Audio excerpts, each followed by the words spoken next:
বিসমিল্লাহির রহমানির রহিম। মাহমুদ বাওয়ানী একাডেমির অনলাইন ক্লাসের কলেজ সেকশনে থেকে আমি মোহাম্মদ শাহিন্দ দ্বাদশ শ্রেণীর ছাত্রীদের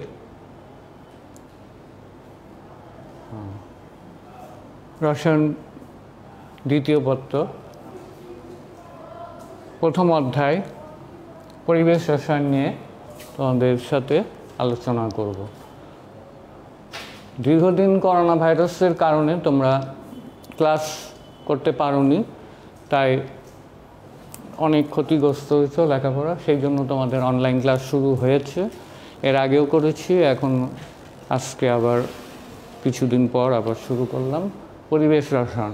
আমরা গ্যাসের সূত্র, বিভিন্ন গ্যাসের সূত্র নিয়ে কথা বলবো। প্রথমটা হলো গ্যাসের আয়তন ভি ধরলাম, চাপ পি এবং তাপমাত্রা টি। প্রথম সূত্র বয়েলের সূত্র। বয়েলের সূত্র হলো যে কোনো নির্দিষ্ট ভর গ্যাসের আয়তন তার চাপের বিপরীত অনুপাতে পরিবর্তিত হয় এবং এটা স্থির তাপমাত্রায়, অর্থাৎ বয়েলের সূত্র হলো স্থির তাপমাত্রায় কোনো নির্দিষ্ট ভর গ্যাসের আয়তন তার চাপের বিপরীত অনুপাতে পরিবর্তিত হয়। অর্থাৎ আমরা এটা বলতে পারি কোনো গ্যাসের আয়তন ভি এবং চাপ পি হলে ভি সমানুপাতিক 1/p। যখন টি ধ্রুব থাকে অর্থাৎ তাপমাত্রা স্থির থাকে। আর চার্লসের সূত্র হলো যে স্থির চাপে কোনো নির্দিষ্ট ভর গ্যাসের আয়তন তার পরম তাপমাত্রার সমানুপাতিক, অর্থাৎ ভি সমানুপাতিক টি যখন পি ধ্রুব।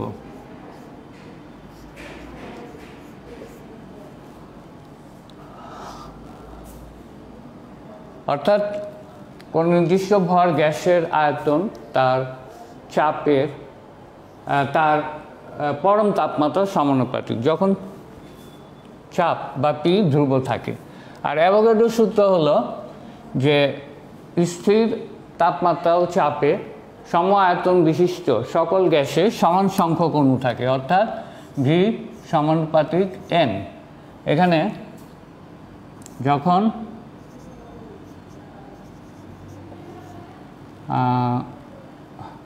পি ও টি ধ্রুব, উভয়ই ধ্রুব থাকে, তখন এটা তাহলে আমরা এই সূত্র তিনটা দেখলাম। এরপরে হলো গ্যাল-উইসাকের চাপীয় সূত্র। অর্থাৎ গ্যাল-উইসাকের চাপীয় সূত্র যে কোনো গ্যাসের চাপ তার পরম তাপমাত্রার সমানুপাতিক, অর্থাৎ পি সমানুপাতিক টি যখন আয়তন ধ্রুব থাকে। আচ্ছা, গ্রাহামের ব্যাপন সূত্র। গ্রাহামের ব্যাপন সূত্র কি? যে কোনো গ্যাসের ব্যাপনের হার তার ঘনত্বের বর্গমূলের ব্যস্তানুপাতিক। গ্রাহামের সূত্র কোনো গ্যাসের ব্যাপন যদি আর হয় তাহলে এটা সমানুপাতিক হবে 1/d, অর্থাৎ ঘনত্বের সমানুপাতিক। এখান থেকে আমরা যদি দুটা গ্যাসের ক্ষেত্রে ধরি তাহলে এটা হবে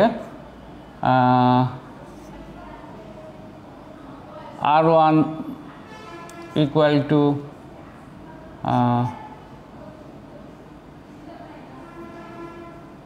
R1 equal to 1/k সমানুপাতিক 1/d1, R2 equal to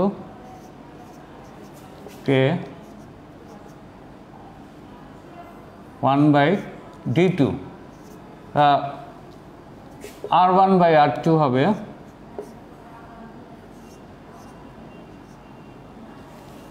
R1/R2 equal to d2/d1। আচ্ছা, রুট ওভার হবে d2/d1। এখন আমরা যদি ঘনত্ব মানে হলো ভর ইন্টু আয়তন। এখানে আমরা এটাকে লিখতে পারি R1/R2 equal to root over D2 এর জায়গায় লিখব M2V আর D1 এর জায়গায় M1V, অর্থাৎ আণবিক ভর ইন্টু আয়তন। আয়তন উভয় গ্যাসেরই এক, কিন্তু আণবিক ভর ভিন্ন। এখন এটা হবে রুট ওভার VB যদি ক্যান্সেল হয়ে যায়, রুট ওভার M2/M1, অর্থাৎ কোনো গ্যাসের ব্যাপনের হার তার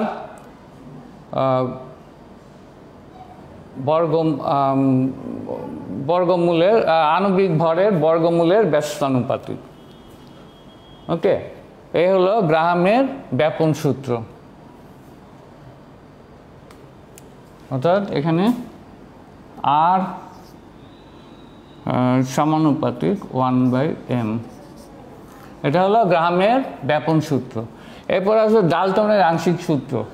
পরস্পর বিক্রিয়াহীন কতগুলি গ্যাস যদি একটি পাত্রে মিশ্রিত করা হয়, তাহলে সেই পাত্রের উপর গ্যাসসমূহ যে চাপ প্রয়োগ করবে, উপাদান গ্যাসসমূহ যে চাপ প্রয়োগ করবে, তা মিশ্রিত গ্যাসের মোট চাপের সমান হবে। অর্থাৎ পরস্পর বিক্রিয়াহীন কতগুলি গ্যাস একটি পাত্রে মিশ্রিত করলে মিশ্রিত গ্যাসের মোট চাপ হবে উপাদান গ্যাসসমূহের আংশিক চাপের সমান। অর্থাৎ P যদি মোট চাপ হয়, মোট চাপ P হলে মোট চাপ যদি P হয়, তাহলে একটা আংশিক চাপ P1 P2 প্লাস P3। অর্থাৎ আমরা তিনটা আগে মনে করো, ধরো এটা হাইড্রোজেন গ্যাস, এটা অক্সিজেন গ্যাস, এটা নাইট্রোজেন বা কার্বন ডাইঅক্সাইড গ্যাস, সে আংশিক চাপ। তাহলে মিশ্রণের মোট চাপ হবে আংশিক গ্যাসসমূহের উপাদানসমূহের আংশিক গ্যাসসমূহের চাপের সমষ্টি সমান। তাহলে আমরা এই তিনটা সূত্র, ছটা সূত্র নিয়ে আলাপ করলাম। এরপরে আমরা এখান থেকে কিছু চলে যাই।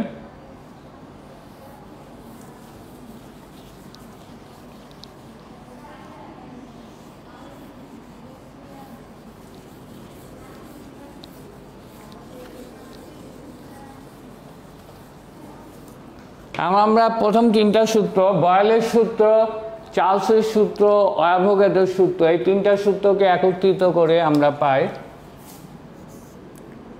V সমানুপাতিক T/N/T,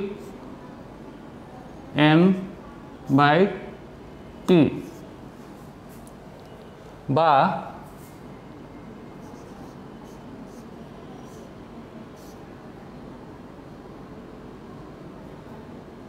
V ইকুয়াল টু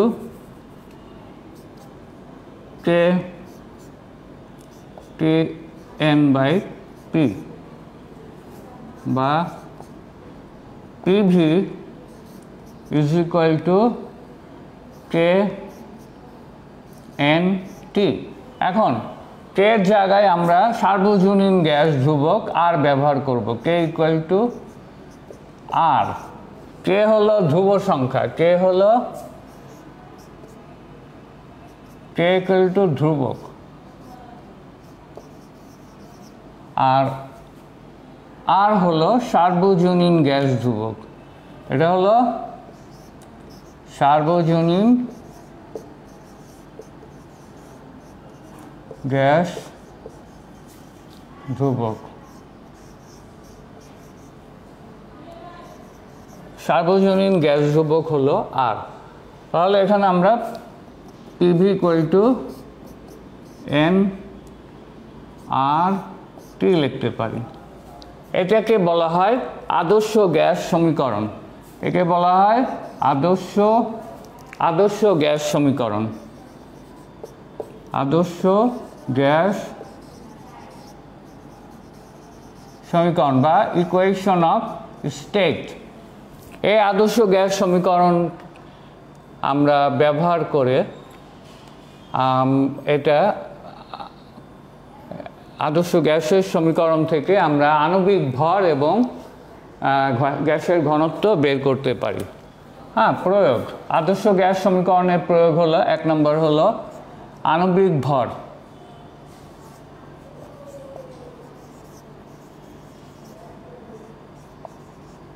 নির্ণয়। হ্যাঁ, আণবিক ভর কীভাবে নির্ণয় করা? PV equal to NRT। PV equal to NRT। এখানে n এর জায়গায় আমরা লিখব কি G/m। G/m RT PV is equal to, তাহলে অতএব m ইজ ইকুয়াল টু হবে GRT বাই পিভি, সরি এটা m is equal to GRT by PV. এখানে m হলো আণবিক ভর, g হলো গ্যাসের পরিমাণ, আর হলো মোলার গ্যাস ধ্রুবক, t হলো তাপমাত্রা, v হলো আয়তন। ঠিক আছে, এখান থেকে আমরা সব কিছু জানলে আমরা গ্যাসের আণবিক ভর বের করতে পারি। আচ্ছা, এরপরে আমাদের গ্যাসের ঘনত্ব বের করা যায়। 2 নম্বর ঘনত্ব।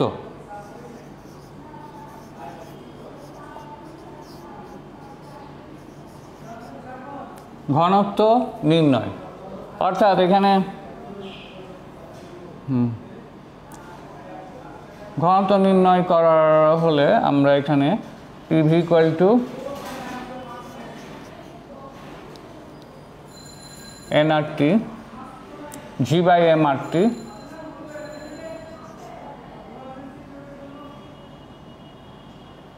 অথবা আমরা এটা nও বলতে পারি। ঘনত্ব যেখানে সেখানে ওটা চেঞ্জ করার দরকার নেই, NRT। তাহলে এখানে আমরা এটা v মানে হলো d ইকুয়াল টু 1/v, মানে আয়তনের বিপরীত হলো ঘনত্ব। তাহলে এখানে আমরা বলতে পারি P/d is equal two NRT। তাহলে d is equal two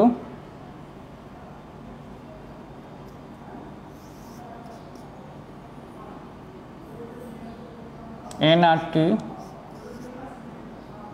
sorry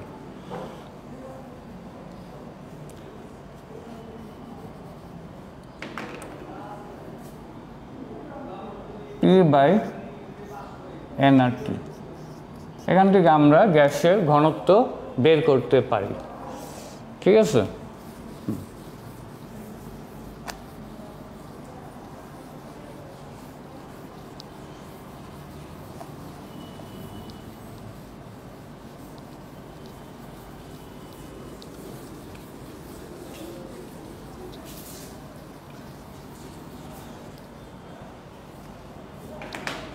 অ্যাভোগাড্রোর সংখ্যা কি?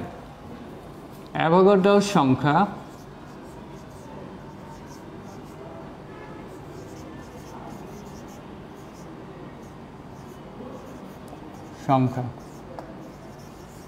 কোনো গ্যাসের 1 মোলে যে পরিমাণ অণু, পরমাণু বা আয়ন থাকে তাকে অ্যাভোগাড্রোর সংখ্যা বলে। এই সংখ্যা হলো n দ্বারা প্রকাশ করা হয়, n ইকুয়াল টু 6.023 ইন্টু 10⁻23, এত টি, তাই না?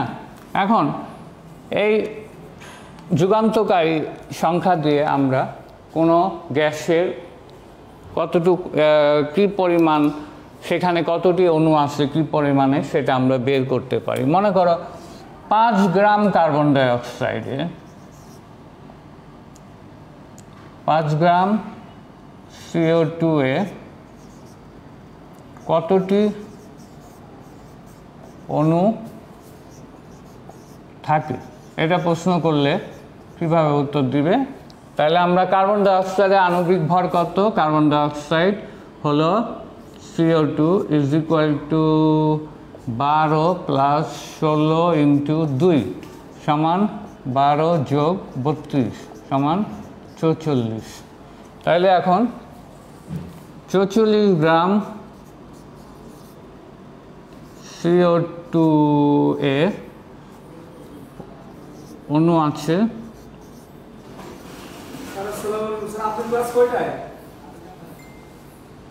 অণু আছে 6.023 ইন্টু 10⁻23। তাহলে 5 গ্রামে অণু আছে 6.023 10⁻23/44 ইন্টু 5, তাই না? এখানে এটা হবে, এখানে তোমার ক্যালকুলেশন করে বের করে নিবে কত হবে। আচ্ছা,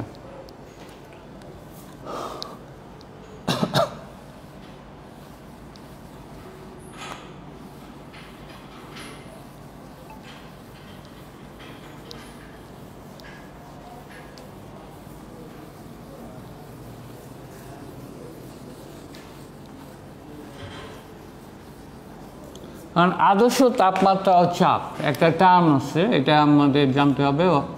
এটা কি? আদর্শ তাপমাত্রা ও চাপ। আদর্শ তাপমাত্রা ও চাপ হলো 0 ডিগ্রি সেলসিয়াস বা 273 কেলভিন অ্যাবসোলিউট তাপমাত্রা, উষ্ণতা যাকে বলে। তাপমাত্রা উষ্ণতা একই জিনিস, উষ্ণতা ও 1 অ্যাটমসফিয়ার, 1 অ্যাটমসফিয়ার বা এক বায়ুমণ্ডলীয় চাপ, 1 অ্যাটমসফিয়ার বা 760 মিলিমিটার বা 73 সেন্টিমিটার বা এই চাপকে বলা হয় আদর্শ উষ্ণতা ও চাপ, তাই না?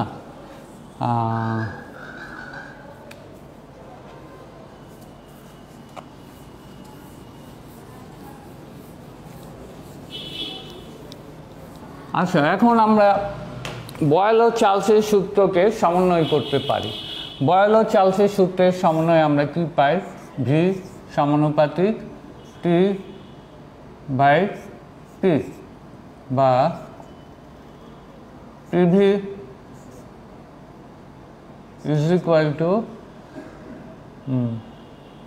KT, K/T।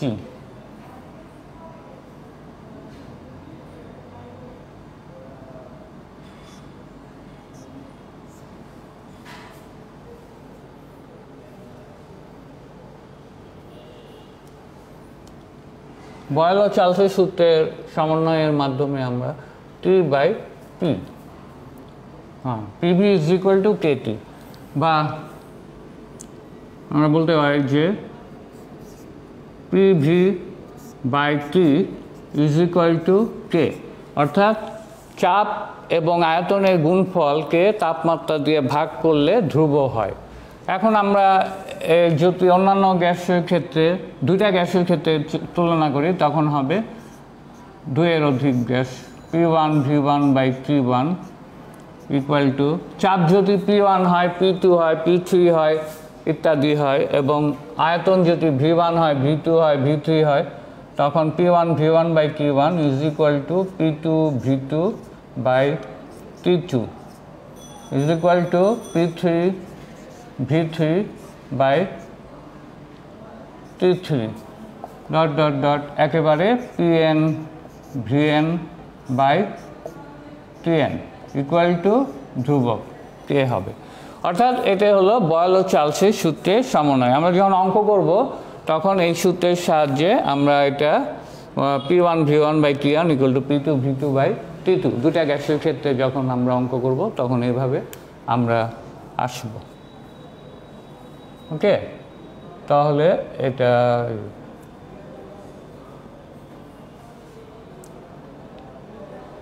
এখান থেকে আমরা আদর্শ গ্যাস সমীকরণও পেতে পারি বয়েল ও চার্লসের সূত্রের সমন্বয় থেকে। কীভাবে?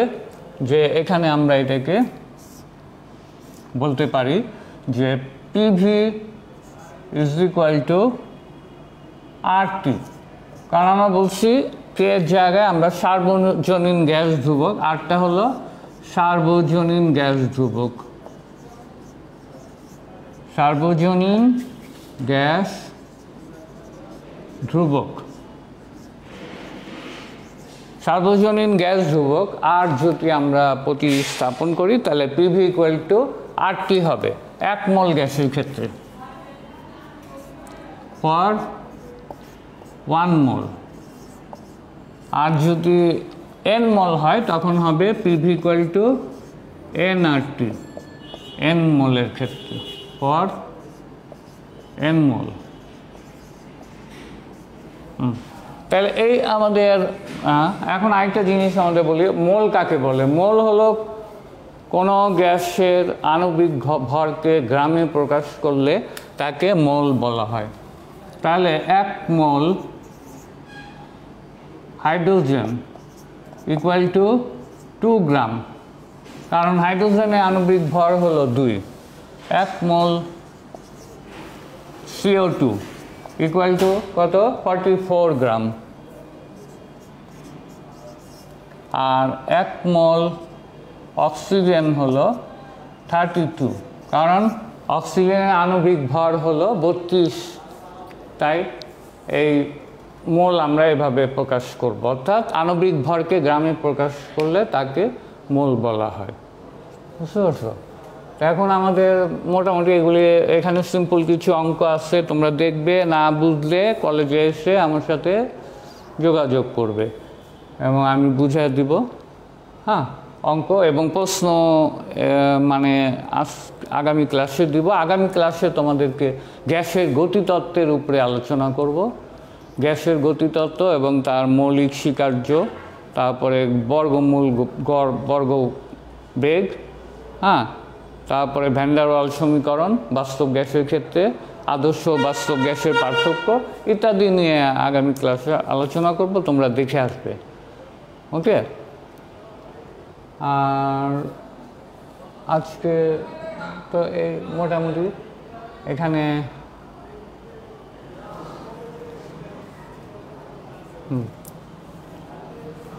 আর কিছু বাদ পড়লো নাকি? হ্যাঁ, তাহলে কোনো আমরা মোটামুটি গ্যাসের সূত্র সম্বন্ধে আলোচনা করলাম। গ্যাসের সূত্রগুলি আমরা বললাম যে বয়েলের সূত্র, চার্লসের সূত্র, অ্যাভোগাড্রোর সূত্র, গ্যালুসাকের চাপীয় সূত্র, গ্রাহামের ব্যাপন সূত্র এবং ডাল্টনের আংশিক চাপ সূত্র। এই সূত্রগুলি ভালো করে বাসায় দেখবে মনোযোগ দিয়ে, এবং এর রিলেটেড এর সাথে যেসব অঙ্ক আছে করা অঙ্ক সেগুলি করবে, না বুঝলে কলেজে এসে জিজ্ঞেস করবে। ওকে, হ্যাঁ, এখন গ্যাসের গতিতত্ত্বের যে সমীকরণটা আমরা নেক্সট ক্লাসে পড়াবো সেটা হলো PV equal to 1/3 mn/c²। PV equal to 1/3 mn/c²। P হলো চাপ, ভি হলো আয়তন, এম হলো গ্যাসের ভর, একটি গ্যাস অণুর ভর, এন হলো এন সংখ্যক অণু, সি হলো বর্গমূল গড় বর্গবেগ। এটা আমরা পরবর্তী ক্লাসে আলাপ করব। এবং গ্যাসের কিছু বৈশিষ্ট্য আছে, সেই বৈশিষ্ট্যগুলি তোমরা একটু দেখে নেবে, আমি তেমন একটা বলি নাই, তো কিছু কিছু বলছি। গ্যাসের বৈশিষ্ট্য হলো যেটা হলো অতিমাত্রায় কম্পন সংকোচনশীল এবং সম্প্রসারণশীল। এটাকে অনেক বাড়ানো যায় আবার অনেক কমানো যায়।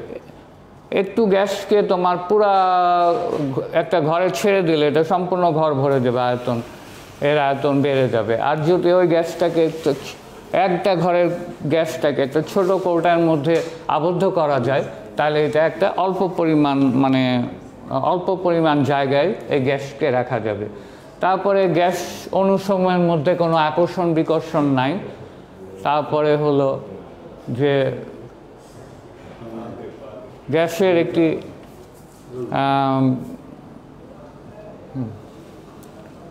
গ্যাস অনুসময়ে কোনো আকর্ষণ নাই, বিকর্ষণ নাই, গ্যাসের নির্দিষ্ট কোনো আয়তন নাই, এটার ভর আছে, তবে গ্যাস একটি পদার্থ। আমরা এরপরে বাস্তব গ্যাস এবং আদর্শ গ্যাস।